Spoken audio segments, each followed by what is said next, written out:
안녕하세요. 저는 춘천 한마음교회 다니는 최순용입니다. 현재 저는 중학교 교사로 아이들을 열심히 가르치며 복음을 전해서 영혼까지 살리는 가슴 벅찬 일을 하고 있습니다. 그러나 예전에 저는 정상적인 생활을 할 수가 없는 자였는데요. 이런 제가 부활하신 주님 앞에서 새로운 존재로 살게 된 간증을 나누려고 합니다. 돌아가신 저희 아버지는 자식들에게 정이 없고 잘못할 때마다 무섭게 혼을 내곤 하셨는데요. 아버지는 결혼 후 몇 달 뒤 임신한 아내를 두고 군입대를 하셨대요. 그래서 어머니 홀로 저를 낳으셨는데요. 휴가 때 첫 대면한 갓난쟁이 제가 울어대자 시끄럽다고 소뚜껑만한 손으로 후려칠 정도로 무서웠어요. 그 아버지가 들어오신다고 하면 저는 새파랗게 질려서 숨을 곳을 찾을 정도로 주눅 들고 눌려서 살았어요. 아버지의 위압감에 눌려 가정에서는 대화와 의사소통이 거의 없었습니다. 그래서 저는 소극적이고 내성적인 성격이 되었고요. 외딴 집에서 홀로 지내고 홀로 냇가에 나가 놀고 하면서 사람들과 어울릴 줄을 몰랐어요. 초등학교 때 공부는 곧잘 했는데요. 중학교 때 IQ 검사를 했더니 2자리가 나오더라고요. 그래서인지 나름 노력을 해도 성적이 오르지 않았어요. 그래서 아예 공부하고는 담을 쌓고 지냈습니다. 그러다가 중3 때 서울대를 갈 정도로 공부를 잘하던 친구가 공부를 할 수 있게 도와줘서 겨우 인문계 고등학교에 갔어요. 그렇지만 또다시 공부하고 담을 쌓았지요. 고2 어느 날 친구 집에 놀러 갔다가 친구들은 시험 보기 2주 전부터 공부를 한다는 걸 처음 알았어요. 저는 하루 전날 벼락치기를 했었거든요. 친구들은 밤늦게까지 공부를 했을 텐데 저는 전시회나 공연은 몽땅 다 쫓아다니고 합창 활동도 하고 밤늦게까지 돌아다니며 놀았습니다. 고등학생이 되면서부터 교회를 다니기 시작했는데요. 분위기 좋고 찬양이 좋으니 신나서 다녔고 하나님께는 사실 관심이 없었어요. 그러다가 수련회에서 방언을 받으면서 하나님이 계시는구나 생각하게 되었어요. 그런데 고3을 앞두고 처음으로 철든 생각을 하게 되었어요. 하나님이 허락하신 한 번밖에 없는 인생을 어떻게 하면 가치 있게 살까? 어떤 삶을 하나님이 가장 원하실까? 하는 고민이 되더라고요. 이 문제를 놓고 매일 저녁 학교에서 집으로 돌아오는 길에 교회에 들러서 기도를 했어요. 처음으로 철이 들었으니 물론 공부에도 처음으로 최선을 다했습니다. 그런데 성적이 뒤집힌 거예요. 맨날 뒷자리에서 맴돌던 성적이 앞에서 10손가락 안에 들게 된 거예요. 놀라운 일이었어요. 하나님께서 저의 중심을 보시고 도와주신 것 같아요. 그리하여 기도하며 꿈꾸었던 사범대에 드디어 들어가게 되었습니다. 대학 선배들은 졸업 정원제가 있어서 졸업하지 못한 경우도 있었는데요. 제가 입학할 때는 입학한 전원이 졸업이었어요. 그래서 친구들이 좀 느슨하게 공부를 해서 제가 무사히 졸업을 할 수 있었지요. 작은 중심과 작은 바램도 응답하시는 하나님의 은혜로 교단에 서게 된 것입니다. 그런데 발령을 받고 나서 보니 진짜 제가 머리가 둔하고 상황 파악을 제대로 못하더라고요. 남들이 얘기를 해줘야 그때서야 일이 어떻게 돌아가는지를 알곤 했습니다. 또 일 처리가 정확하지 못해서 주변 사람들로부터 무시를 당하는 경우도 종종 있었는데요. 그것이 제겐 큰 상처가 되었어요. 그래서 학교를 다른 곳으로 옮긴 뒤엔 척을 꽤 많이 했습니다. 뭔가 진리를 추구하며 사는 괜찮은 사람인 척, 잘하는 척, 똑똑한 척, 아는 척 했고요. 저의 부족함을 타박하는 사람은 심지어 교감 선생님까지도 제가 공격을 했어요. 그러고 나선 이건 아닌데 하며 제가 참 악하다는 것을 알게 되었습니다. 또 언제부터인가 버스를 타면 출발하는 시간부터 도착하는 시간까지 수많은 생각들이 들어왔는데요. 무슨 일이든 내가 원하는 방향으로 일이 진행되는 것에 대한 상상이었어요. 당시 제가 무척 좋아하던 남자가 있었는데요. 제게 전혀 관심을 가지지 않았어요. 제가 원하는 관계가 되질 않으니 상상의 나래를 펴기 시작한 것 같아요. 그런데 어느 순간부터 생각이 저를 끌고 다니는 겁니다. 생각이 의지로 끊어지지 않았고 또 내가 생각하는 것이 아니라 그 생각들이 제 머리를 휘어잡아서 마구 끌고 다니니 버스에서 내릴 때쯤이면 생각에 휘둘린 머리가 너무나 무겁고 아프곤 했습니다. 가슴을 무거운 새가 짓누르듯이 답답하기도 했고요. 그러다가 우연히 한마음교회 분들을 만나게 되었는데요. 하나님과 영혼을 사랑하면서 열심히 신앙생활을 하는 모습에 신선한 도전과 충격을 받았어요. 나도 저분들처럼 멋지게 생활하는 교사가 되고 싶다는 마음으로 예배에 참석하게 되었는데요. 그때까지는 없었던 참 이상한 현상이 나타났습니다. 아버지가 돌아가신 후로는 무서울 것도 거칠 것도 없이 명랑, 활발, 왈가닥으로 지내는 저였는데요. 예배에만 오면 이상하게 무서운 사람에게 몹시 혼이 나거나 몰려서 겁에 질려 꼼짝도 못하고 쪼그려 앉아있는 아이 마음처럼 주눅 들고 눌리게 되는 거예요. 갈 때마다 그랬습니다. 그리고 성경을 읽을 수가 없었어요. 그때는 목사님께서 청년들을 대상으로 아주 강도 높은 훈련을 시키셨는데요. 하루에 성경 30장을 읽도록 하셨어요. 그런데 성경을 읽으려고 앉으면 너무나 많은 생각들이 들어오는 겁니다. 한 장도 제대로 읽어나갈 수가 없었어요. 너무나 심하니까 저를 신앙으로 도와주던 언니가 들어오는 생각을 한번 써보라고 해서 써봤는데 요한복음 한 장을 읽는데 큰 노트 2페이지에 적을 정도로 성경의 몇 배가 넘는 생각들이 들어오는 겁니다. 읽는 것 자체가 이렇게 힘드니 성경 안의 내용을 이해하고 하나님의 인격을 접한다는 것은 될 수가 없었습니다. 그동안 친구들과의 관계, 집, 학교 생활에서는 한 번도 없었던 이런 일들로 인해 분명 뭔가가 있고 제게 문제가 있다는 것을 알게 되었고요. 그래서 교회에서 발길을 끊을 수가 없었고 열심히는 아니지만 계속 나오게 되었습니다. 조금씩 말씀을 따르다 보니 성경을 읽는 것이 조금씩 나아지기 시작했어요. 그러면서 점점 가까이 접하게 된 성도들의 삶은 너무나 진실되고 아름다웠어요. 악하고 음란한 세상 풍속에 젖어서 나만 알고 내 멋대로 살던 저하고는 너무나 달랐어요. 어느 날 이대로 계속 살다가는 겉은 그럴듯하게 꾸미고 있지만 인생 끝날에는 아무것도 남지 않고 허무함으로 끝나 지옥에 갈 제 모습이 보였어요. 몸은 교회에 나오고 있었지만 하나님과 전혀 관계가 없는 삶이었으니까요. 하나님을 만나보자는 진지한 마음이 되니 성경이 읽혀지고 예수님의 인격과 삶이 보이더라고요. 그분은 자신의 유익을 조금도 구하지 않는 이 세상에서 단 한 번도 만나보지 못한 너무나 아름다운 분이셨어요. 자꾸 감동이 되더라고요. 그러나 저는 여전히 세상을 누리고 세상에서 인정받으며 잘 살아보고 싶었습니다. 나더러 주여 주여 하는 자마다 다 천국에 들어갈 것이 아니오라는 마태복음 말씀처럼 제가 예수님이 부활하신 것을 알았다고 해서 또 입으로 주님의 이름을 부른다고 해서 천국에 들어가는 것이 절대 아니라는 것은 알고 있었어요. 그렇지만 구원은 꼭 받고 싶었고 그 길은 목사님이 이끌어주는 것이라고 생각했어요.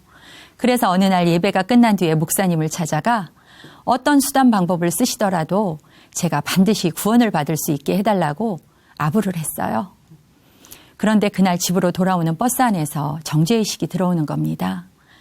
사단이 어떤 때는요. 신락 같은 마음의 죄를 가지고도 지나친 정죄의식으로 저를 내리누르거든요. 그날도 그랬습니다.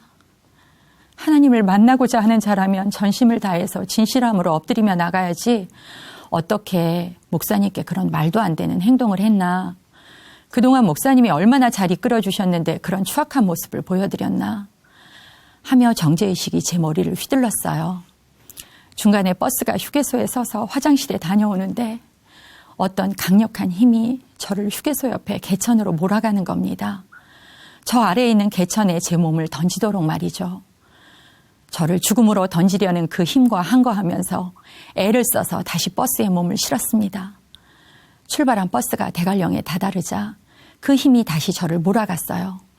창문을 열고 대관령 절벽 아래로 떨어지도록 말입니다. 제 의지와 관계없이 강하게 창문으로 향하는 손과 몸을 필사적으로 제어하면서 하나님, 이런 저를 불쌍히 여기신다면 제발 구해주세요. 라고 간절하게 기도했습니다. 어느 순간 하늘로부터 제게 빛이 비추는 것 같은 느낌이 들면서 제 몸을 휘어잡던 그 세력이 사라졌고 저는 무사히 집으로 돌아올 수가 있었어요. 그러나 그 후 저는 더 심각한 상태가 되었습니다. 정죄의식에 눌려서 집에 들어가면 방구석에 쪼그리고 앉아 꼼짝하지를 못하곤 했습니다. 정상적인 판단도 생활도 제대로 되지를 않았고 그러니 직장에서 일 처리를 제대로 할 수 없었고요. 불안한 마음으로 자리 잡고 앉아있지 못하고 자리를 이리저리 옮겨 다녔어요. 눌려 있으니 아이들 지도를 제대로 할 수 없었고 인격적으로 관계도 전혀 되지를 않았습니다. 정상적인 학교 생활을 이어갈 수 없게 되었기에 결국 병 휴가를 내고 직장을 쉴 수밖에 없었습니다. 그제서야 저는 예수님 앞에 중심으로 엎드렸어요. 예전에 성경과 역사책에서 읽었던 예수님의 부활이 어떤 의미를 가진 것인지 알게 되었습니다. 예수님의 죽으심 앞에서 모두 도망갔던 비겁한 제자들이었어요. 그런데 자신의 눈으로 부활하신 예수님을 보았고 생선을 드시는 것도 하늘로 올라가시는 것도 직접 보았기에 예수님이 하나님임을 고백했고 감격 속에서 부활을 전했고 죽음의 두려움 앞에서도 진실되게 예수님을 전하다가 모두 순교를 한 것이었어요. 예수님의 부활은 실제였습니다. 죽음을 이기고 부활하신 예수님, 그분은 지금 살아계신 분이셨어요. 하늘 보좌 우편에 앉으셔서 우주 만물을 통치하시는 만왕의 왕, 나의 창조주셨습니다. 제가 지금 그분의 발 아래에 있는 것이었어요. 전능자가 이 땅에 사람으로 오신 이유가 선명하게 보였습니다.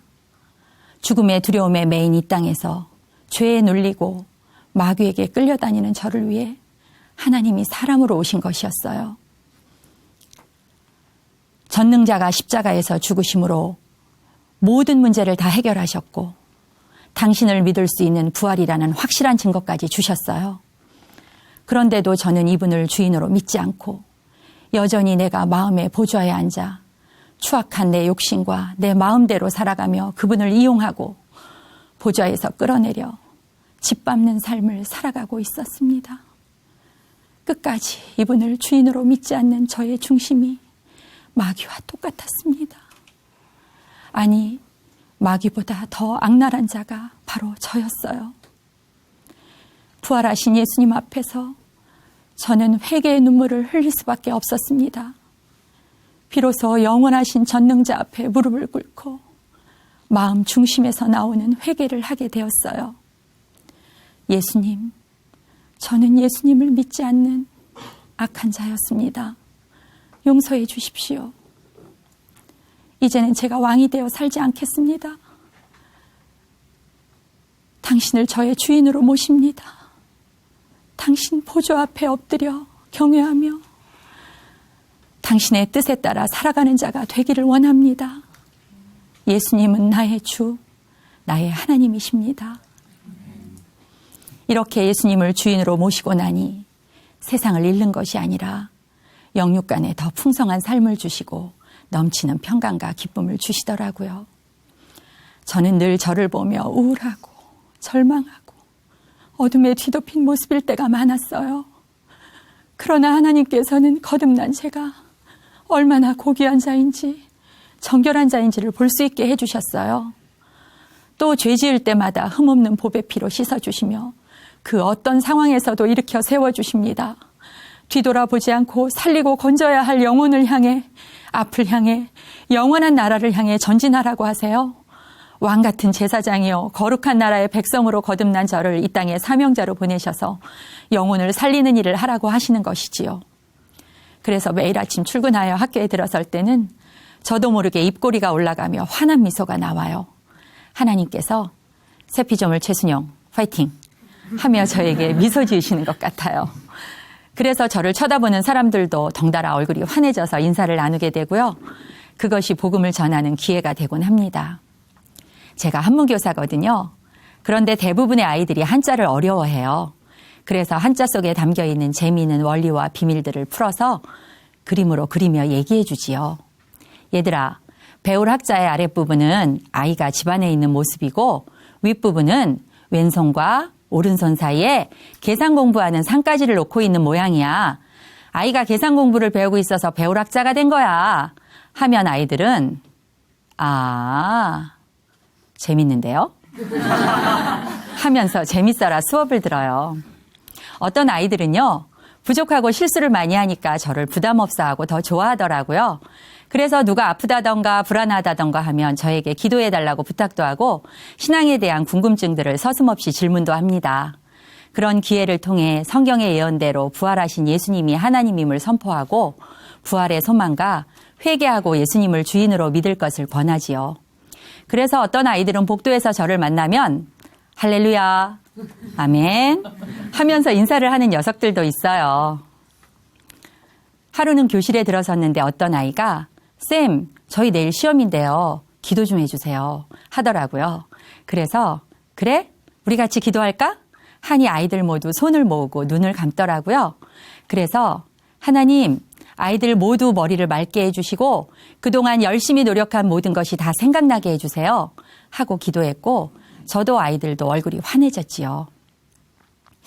학교에는 자식을 버리고 간 엄마를 용서하지 못하는 아이, 귀신 들린 할머니와 살며 우울증에 시달리는 아이, 가족을 떠나버린 아버지에 대한 상처로 분노 조절이 안 되는 아이 등 상처로 얼룩진 영혼들이 많아요. 하나님 아버지의 마음으로 그런 아이들을 품고 사랑하고 기독교 동아리로 모여 찬양하고 복음을 전하며 이 어둠에서 빛 대신 예수님을 만나 영원히 행복해지기를 기도하고 있습니다. 지금도 남들이 민첩하게 머리를 쓰며 금방 해내는 일을 저는 때로는 몇 번을 틀리면서 몇 시간을 헤매면서 하기도 해요. 그러나 그런 것에 눌리지 않고 내 모습 그대로 최선을 다합니다. 결과가 상이 아니라 최선을 다한 중심이 주님 앞에서 상이라고 믿기 때문이에요. 또한 영혼을 살리고 깨우치는 일을 하라고 부족하디 부족한 저를 교단에 세우신 것을 분명히 알기에 주신 사명을 이루기 위해 제 안에 계신 주님의 빛을 발하기 위해 최선을 다하고 있습니다. 전에는 모든 삶이 나를 위해 움직였지만 이제는 주님을 위해, 주님의 영광을 위해 움직이게 됩니다. 죄를 질 때마다 마귀는 패역하고 추한 자라고 견딜 수 없게 하지만 저는 이제 마귀가 보게 하는 것을 따르지 않아요. 말씀을 붙들지요. 하나님께서는 포도나무와 가지로 연합된 저를 흠없고 온전하고 정결한 자라고 하십니다. 죄의 종이었던 나, 죄의식에 사로잡혀 꼼짝도 못하던 그 옛사람은 이미 죽었음을 보게 하시고요. 방종이 아닌 참 자유를 누리게 하십니다. 늘 온전하게 빚어가실 주님, 새롭게 길을 열어주시는 주님을 의뢰하게 하신답니다. 그 주님을 바라보고 그 주님을 의뢰하며 매일매일 나그네 인생길을 걸어가고 있습니다. 부활하신 주님처럼 저 또한 부활의 영광에 동참되고 주님 만날 소망을 바라보면서 말이에요.